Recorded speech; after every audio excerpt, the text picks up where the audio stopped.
Halo semuanya, selamat datang di pembahasan kita kali ini. Jujur, saya antusias banget karena hari ini kita bakal membedah materi yang sangat provokatif, energik, dan penuh dengan paradoks. Kita akan mengupas tuntas sebuah khotbah terbaru dari PDT Mel Etok. Beliau menyajikan perspektif yang bisa saya bilang bakal menantang habis-habisan cara kita memandang zona nyaman dan penderitaan dalam hidup. Oke, nggak perlu berlama-lama, mari kita langsung masuk ke pembahasannya. Sang pembicara membuka penjelasannya dengan satu pertanyaan yang sangat counterintuitif alias berlawanan sama logika kita. Coba pikirin deh, kenapa iblis kadang membiarkan beberapa orang hidupnya tenang-tenang aja?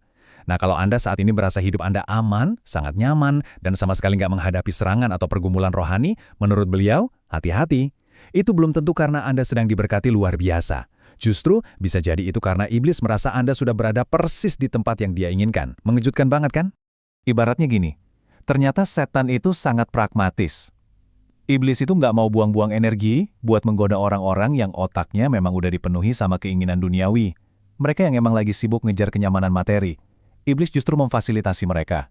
Sebaliknya, orang-orang yang percaya yang sungguh-sungguh mau hidup benar, yang aktif berdoa, nah mereka lah yang jadi target utamanya. Jadi punya pergumulan rohani, itu justru semacam indikator kalau Anda berada di pihak yang benar. Paradoks tentang zona nyaman rohani ini membawa kita ke bagian pertama, fondasi gereja sejati, yaitu pertarungan antara hiburan versus pemberitaan firman. Pernah nggak sih Anda datang ke gereja yang gedungnya megah, tata cahayanya kayak konser, orang-orangnya pakai baju trendy, tapi pas pulang khotbahnya kerasa kosong? Nah, pembicara kita mengkritik keras tren mega church modern yang seringkali lebih mementingkan hiburan superficial semacam ini, tapi mengorbankan kedalaman teologis. Beliau sempat cerita ada jemaat asal Indonesia di Australia yang sampai milih pulang dari sebuah gereja besar di sana cuma karena khotbahnya terasa hampa. Intinya, gereja sejati itu nggak diukur dari seberapa penuh gedungnya karena hiburan, tapi dari komitmen tanpa kompromi pada pemberitaan firman. Poin krusialnya ada di kutipan ini. Gereja dilahirkan karena pemberitaan firman, bukan karena fenomena spektakuler. Kalau kita lihat lagi peristiwa Alkitabiah di hari Pentakosta, kan saat itu ada mukjizat luar biasa kayak lidah api dan bahasa roh ya. Tapi beliau menegaskan, bukan hal-hal supernatural itu yang melahirkan gereja. Gereja murni lahir dari khotbah Rasul Petrus yang tajam, yang akhirnya menuntun 3.000 orang pada pertobatan sejati. Tanpa landasan firman yang kuat, semua fenomena spektakuler itu nggak ada artinya. Terus apa sih tujuan akhir dari perjalanan iman ini? Mari kita masuk ke bagian 2, realitas fisik dari sorga, sebuah janji harfiah bagi orang percaya. Berpegang kuat pada doa Yesus dalam kitab Yohanes pasal 17, pembicara menekankan bahwa surga itu bukan sekedar kondisi pikiran loh. Surga itu bukan kiasan dan bukan cuma perasaan damai di hati.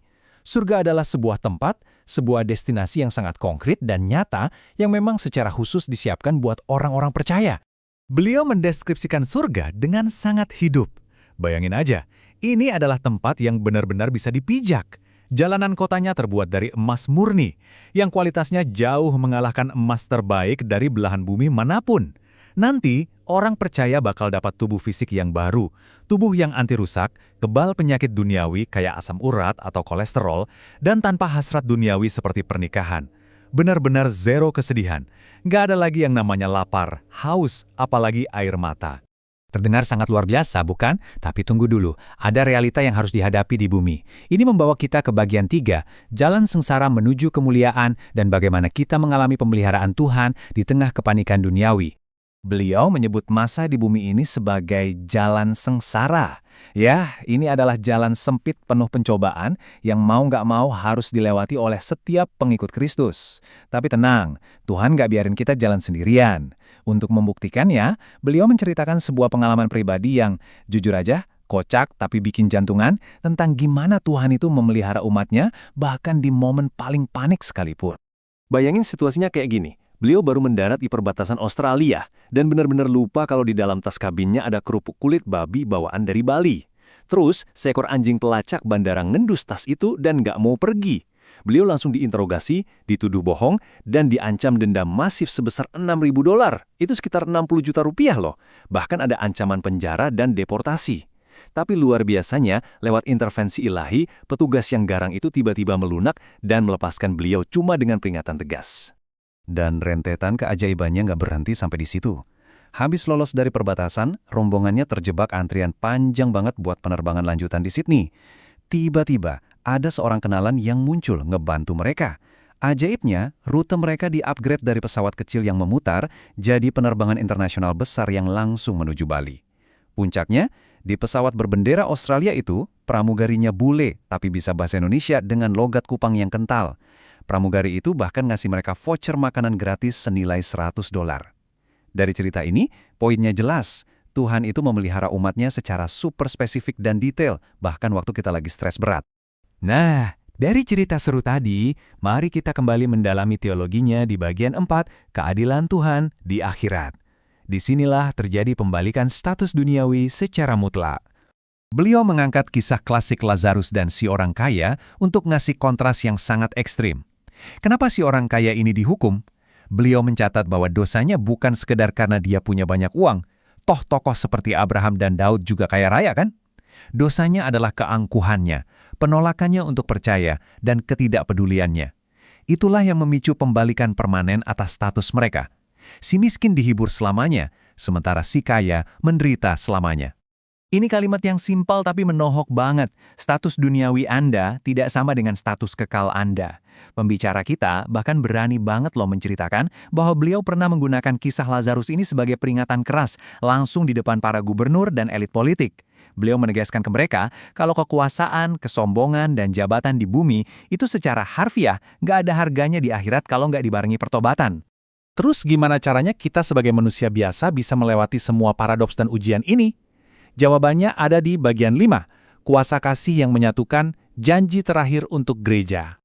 Orang percaya, itu cuma bisa bertahan jalan di jalan sempit penderitaan tadi karena doa Yesus, yang meminta supaya kasih Tuhan diam di dalam mereka. Kekuatan kita sendiri jelas nggak bakal cukup. Kita diberdayakan oleh substansi kasih yang sama persis. Kasih yang Bapa miliki untuk Yesus, sekarang ada di dalam kita. Kasih ilahi inilah penggerak utamanya. Kasih inilah yang sanggup merubah manusia yang tadinya bermusuhan dengan Tuhan karena dosa menjadi anak-anaknya. Kasih ini meruntuhkan tembok perbedaan dan menyatukan gereja di seluruh dunia.